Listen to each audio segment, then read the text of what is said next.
Almost every house we remodel has a situation like this with the hose bib where it is absolutely loose or degraded behind.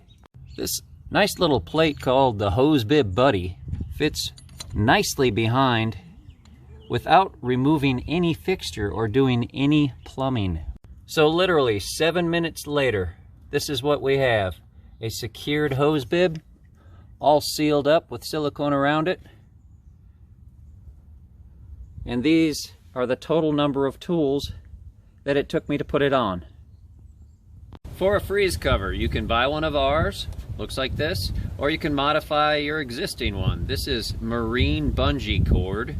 Costs 14 cents a foot at Lowe's, so very inexpensive.